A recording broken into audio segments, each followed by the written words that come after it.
बच्ची नहीं है ये शैतान आद्या, अपने ही पिता के दिमाग से खेल रही है। नमस्कार दोस्तों, स्वागत है आपका आपके अपने चैनल हंग्री स्पिरिट्स में। हंग्री स्पिरिट्स देख रहे सारे दर्शकों का मैं अंजू शर्मा दिल से स्वागत करती हूँ। आज तो आद्या ने पाखी को मात दे दी दोस्तों। जिस तरह से वो अनुज के दिमाग से खेल रही है, उसकी जितनी बात करें उतना ही कम है। हम लोग इसको बच्ची समझ रहे थे, प्रेशर में है, बच्चे ऐसा करते हैं, बच्चे वैसा करते हैं, मगर बच्चे इस हद तक गिरते हैं ये नहीं देखा था। मुझे अब कोई तरस नहीं आ रहा आद्या पे, सिर्फ गुस्सा आ रहा है। और गुस्सा वो नहीं जिसमें कि मुझे लगे कि मेरा खून उबल रहा है, ऐसा कुछ गुस्सा नहीं, बट ये देख के गुस्सा आ रहा है कि अनुज पे क्या बीत रही है। अनुज की भावनाओं को, अपने पिता की भावनाओं को ना समझने वाली बच्ची अपने स्वार्थ में अपनी जिद पूरी करने के लिए कि ये बेस्ट है, यही मुझे अच्छा है, यही मेरे पिता को अच्छा और यही होना चाहिए। जितनी भी एज लगा लो आद्या की, हर एज को वो पार कर चुकी है आज के सीन के हिसाब से। चलिए बात करते हैं। पहले वही निवेदन, जिन्होंने अभी तक चैनल को सब्सक्राइब नहीं किया है कर लीजिए, साथ में दोस्तों बेल आइकन दबाइएगा ताकि आपको हमारे वीडियोस के नोटिफिकेशन मिलते रहे। आज आद्या ने जो अनुज के सामने रूप दिखाया दोस्तों, किसी भी पिता को इस बात को लेके शर्मसार होना चाहिए कि ये कैसी बच्ची बन गई। आई एम श्योर कि अगर श्रुति उस सीन में होती तो उसको डेफिनेटली शर्म आती कि 4 साल में ये बच्ची ऐसे तो नहीं थी। क्या हमारी परवरिश ऐसी रही कि ये बच्ची अपने पिता की इतनी इंसल्ट कर रही है? और आज पहला दिन नहीं है जो इंसल्ट किया है, ये रेगुलरली चलता ही जा रहा है। कभी इसको पैनिक अटैक का नाम दे दिया जाता है, कभी किसी और चीज का नाम दे दिया जाता है, मगर ये इंसल्टिंग मोड रेगुलरली चलता आ रहा है। अब जो इस घर में हो रहा है, जहां पे अनुपमा है नहीं, मगर अनुपमा को ही इस बात का जिम्मेदार भी ठहराया जा रहा है आद्या की वजह से। मैं बड़ी हैरान होती हूं कि मुझे मेरे पे कंट्रोल नहीं है। फॉर एग्जाम्पल, मैं अपनी भावनाओं को काबू नहीं कर पा रही हूं, मुझे किसी पे चिढ़ मच रही है, मुझे उसके ऊपर चिढ़ मच रही है जिसको मैं जानती भी नहीं हूं, जो एक किरदार है कहानी का, उस पर मुझे चिढ़ मच रही है। तो क्या वो जो मेरे अंदर हो रहा है इसका कसूर वो किरदार है या वो मेरे अंदर की फीलिंग है? जब मैं इतना समझ जाऊंगी तो मुझे चिढ़ मचनी कम हो जाएगी। यहां पे हम लोग सीरियल की बात करते हैं, बातों बातों में बहुत सारी बातें करते हैं, मगर अल्टीमेट स्टोरी यही है कि वो सीरियल है, हम ऑडियंस है। आज आद्या के लिए मैं इसलिए बोल रही हूं कि आद्या के लिए भी अनुपमा के प्रति यही होना चाहिए कि जो भी कुछ आज हमारे जीवन में हो रहा है उसके लिए अनुपमा रिस्पॉन्सिबल नहीं है, आप खुद हो। क्योंकि जैसे अनुज ने कहा कि तुम भी तो भुला नहीं पाई, तुम नहीं भुला पाई, मगर तुमने उसको नेगेटिव याद किया है, हेट्रेड में याद किया है, इसलिए तुम चाहते हो कि अनुपमा से सब हेट करें। तुम इस हेट में अपने पिता का प्यार तक भूल गई हो।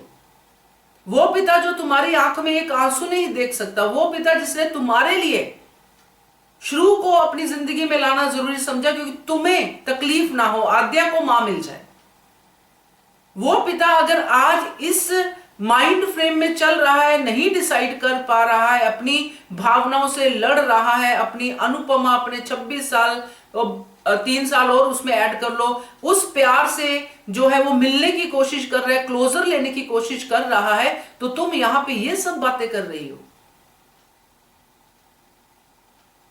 और आज अगर कोई ये कहता है किसी भी सेक्शन में, कमेंट में, कहीं पे भी आद्या नहीं समझती, आद्या बच्ची है, तो मैं इस बात को मानने से इनकार करूंगी। क्योंकि जो बच्ची अपनी सेंसिटिविटी समझती है, श्रु की सेंसिटिविटी समझती है, एहसान समझती है, जो बच्ची मैनिपुलेशन समझती है, जो बच्ची अनुज के डांटने के बाद अपना पैंतरा, अपना सॉफ्ट कॉर्नर दिखाना समझती है, अपनी बात मनवाने के लिए अपने पिता को इस हद तक बातें सुनाती है कि पिता श्रु की तरफ होते नजर आते हैं कि श्रु ने हम पर कितने एहसान किए हैं, याद कीजिए पापा, याद कीजिए पॉप, याद कीजिए।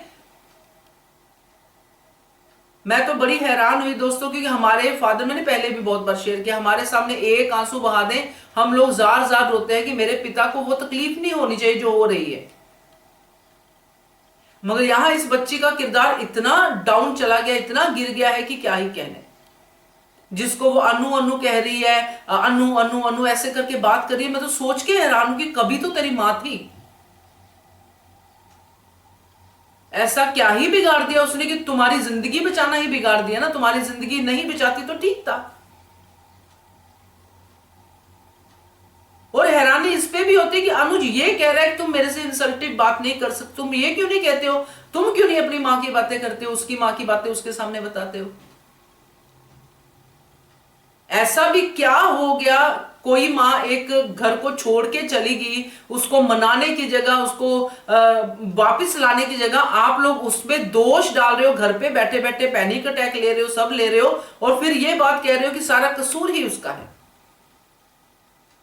अगर उसने कुछ गलत किया है तो आपने कुछ सही नहीं किया है। तो ये आध्या का ये रूप देख के आज मैं अनुपमा को इसमें नहीं लाऊंगी, जितना बात की उतनी बात की, मगर आज मुझे वाकई अनुज पे तरस आया कि ऐसी बेटी अनुज ने क्यों अपनी लाइफ में जो है रखी। इस बेटी के लिए किस तरह का प्यार, क्या ये प्यार है कि अब आध्या और मैं ही हैं, हम ही दोनों हैं, हमारी जिंदगी है, ये प्यार है। और कोई भी रिश्ता अगर किसी एहसान से शुरू हो कि एहसान किया है तो ये रिश्ता आगे बढ़ाना चाहिए, शादी तक कर लेनी चाहिए। तो ऐसे रिश्ते से कभी भी किसी का भला नहीं होता है। तो ये मुझे आज आध्या कहीं से भी बच्ची नहीं लगी है दोस्तों। ये तो बड़ों बड़ों को चकमा दे जाए, क्योंकि एक तो इसके साथ सबसे बड़ा जो कह सकते हैं पॉजिटिव चीज है दूसरे के सामने कि मैं बच्ची हूं, दूसरा बच्ची समझ के इसको माफ कर देगा, मगर वो बच्चे होने की आड़ में बहुत कुछ कर रही है। जो बड़े बड़े नहीं कर पाए वो आध्या कर रही है। माया नहीं कर पाई, मालती नहीं कर पाई, कोई नहीं कर पाया।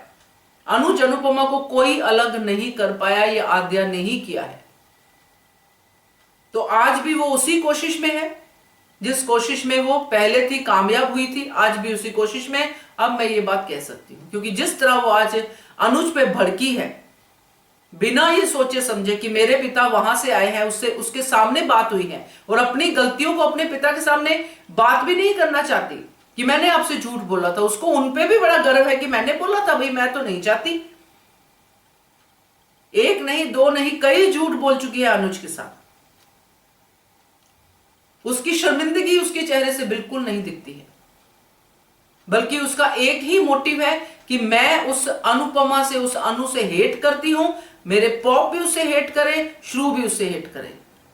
सिर्फ ये उसका वन एंड ओनली मोटिव है। हमें वो अपनी लाइफ में नहीं चाहिए।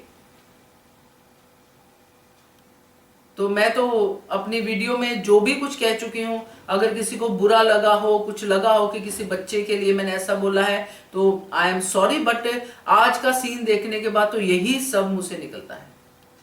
आप बताइएगा आपका क्या कहना है इसके बारे में, कमेंट कीजिएगा। देखते रहिए channel hungry spirits. Thank you so much. Subscribe to our channel by clicking the subscribe button. Click the bell button and enjoy the latest uploads from our channel.